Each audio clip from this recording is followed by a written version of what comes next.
Queridos amigos de la Hemeroteca del Crimen, hoy nos salimos de nuestras fronteras para hablar de uno de los casos más escandalosos de la crónica negra española. Concretamente voy a hablaros del crimen de Cuenca. El pastor José María Grimaldos, de 28 años, vecino de Tres Juncos y apodado El Cepa, al parecer por su baja estatura y pobre entendimiento, trabajaba en la finca El Palomar de Francisco Antonio Ruiz, alcalde de Osa de la Vega, conocida por Casa de la Vega, situada entre ambos pueblos. En agosto de 1910, el Cepa vendió unas ovejas y desapareció de repente, como si se le hubiera tragado la tierra. Los vecinos, extrañados por su súbita ausencia, se dejaron llevar por un rumor que poco a poco se fue extendiendo y se tomó por cierto. El Cepa había sido asesinado. Las sospechas de todo el pueblo recayeron entonces en las dos últimas personas que le vieron con vida, dos pastores como él, llamados León Sánchez Gascón y Gregorio Contreras. La familia del desaparecido presentó una denuncia en el juzgado de Belmonte y éste investigó la desaparición, pero no encontró ninguna prueba de su muerte. Pasado un tiempo fue destinado a Belmonte un nuevo juez, Emilio Isasa Echenique, y los familiares de Grimaldos removieron de nuevo el asunto.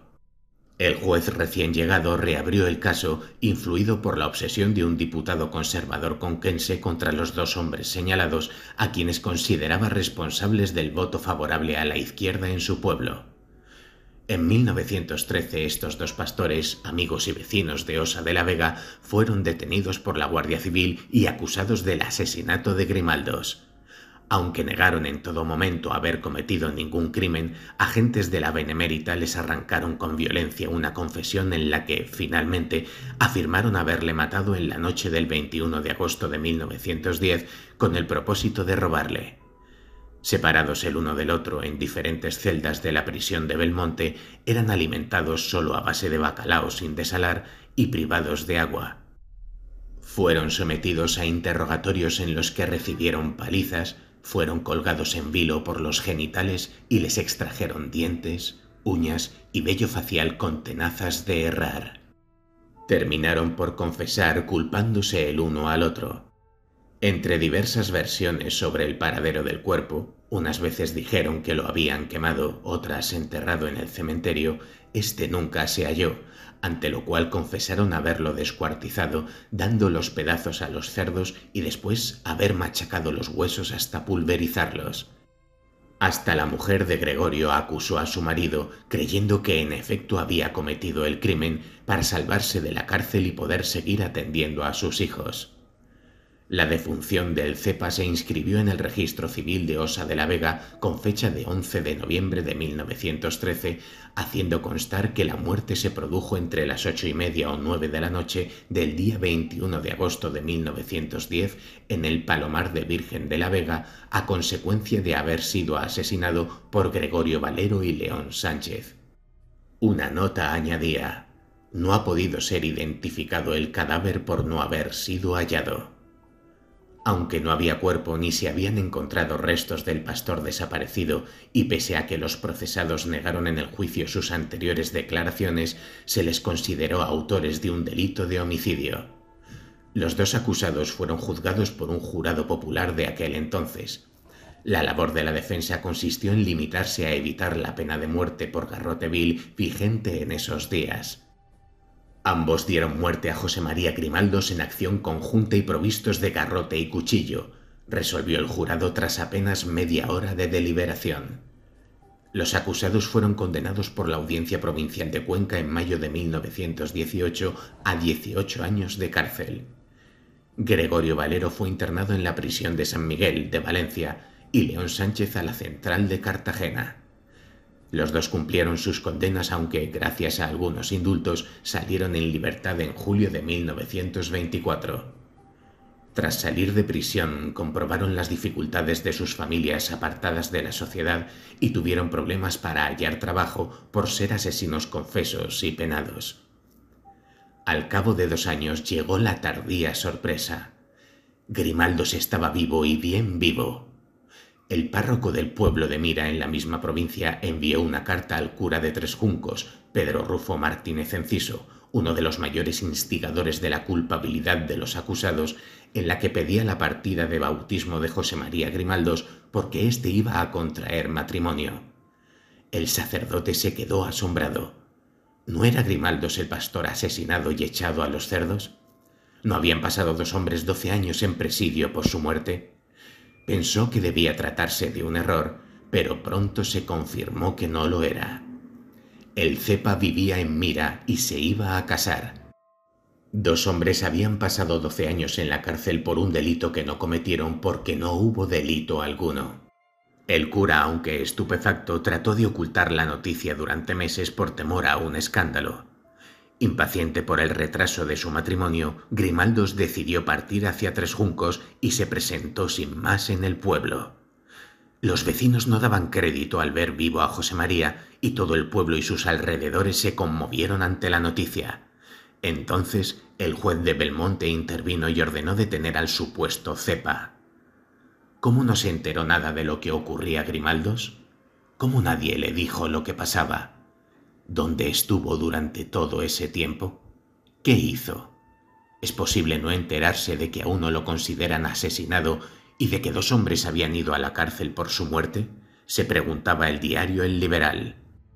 Grimaldos explicó al juez que el 21 de agosto de 1910 ni se despidió de su amo ni se llevó su ropa porque se iba a los baños de la Celadilla, laguna cuyas aguas y barros con los que se embadurnan los bañistas se cree que poseen propiedades curativas y que se encuentra situada en el término municipal de El Pedernioso, con ánimo de volver a los pocos días.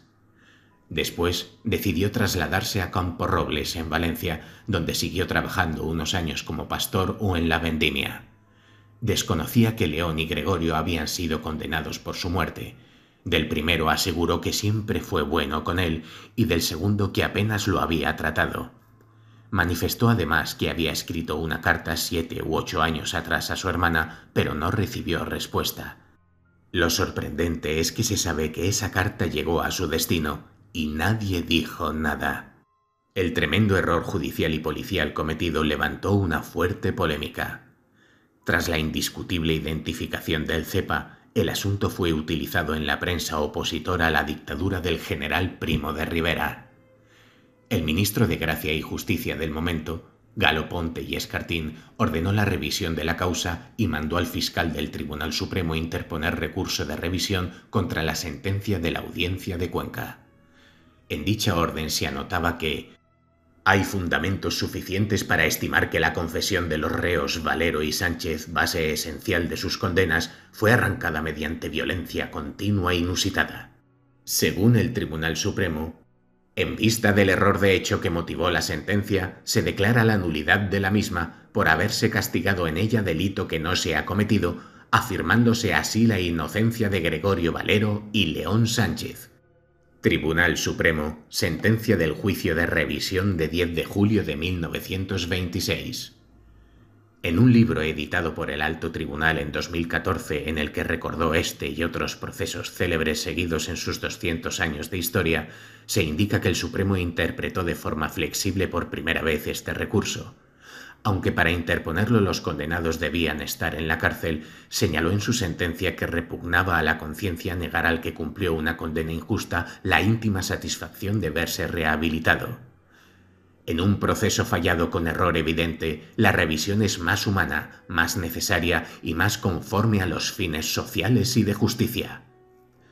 A raíz de esta sentencia, se intentaron depurar responsabilidades con escaso éxito. El juez de instrucción falleció en julio de 1926. Se dijo que murió de una angina de pecho, pero después se supo que se había suicidado. El padre Pedro Rufo Martínez Enciso, el sacerdote de Tres Juncos, se suicidó ahogándose en una cuba de vino. La culpa no le permitió seguir con vida. El 17 de mayo de 1935 se inició en la Audiencia Provincial de Cuenca juicio contra el resto de los responsables del error judicial. El fiscal pidió 8 años de prisión y multa de 25.000 pesetas por un delito de coacciones, mientras que la acusación particular les acusó de coacción, amenaza y falsificación de documento público. En concreto, se sentaron en el banquillo de los acusados las siguientes personas: Gregorio Regidor, teniente de la Guardia Civil; Juan Taboada, sargento de la Guardia Civil. Posteriormente se encontró con los acusados en Madrid, desatándose una refriega en la que tuvo que intervenir la fuerza pública. Murió asesinado durante la Guerra Civil. Telesforo Díaz, Guardia Civil. Manuel Rodríguez, actuario del Juzgado de Belmonte. Juan José Jáuregui, médico forense. Posteriormente reconocería haber presenciado la tortura a Valero y Sánchez. Baldomero Lavarga, médico forense. Todos ellos fueron absueltos. A raíz del caso Grimaldo se modificó el Código Penal de manera que no se pudiera presentar una acusación de homicidio si no se encontraba un cadáver, una modificación que ha estado vigente hasta la reforma de 2015, cuando a raíz del caso de Marta del Castillo, la aparición del cuerpo ha dejado de ser condición indispensable para la acusación. Los protagonistas de este lamentable error obtuvieron a través del Ayuntamiento de Madrid un empleo como guardas del retiro, y en julio de 1935 el gobierno les concedió una pensión vitalicia de 3.000 pesetas anuales con un efecto retroactivo de 5 años. Al cabo de tantos años, ante lo irreparable de nuestro calvario y después de bien probada nuestra inocencia, ni mi compañero ni yo queríamos que por culpa nuestra se castigase a nadie. Por lo que a mí respecta, las pesetas que se nos dan las acojo con cariño porque sirven para aliviar la situación económica de mi casa, afirmó Gregorio Valero. Pero el caso iba a seguir generando polémica décadas más tarde, cuando Pilar Miró decidió llevar el suceso al cine en 1979 con guión de Lola Salvador.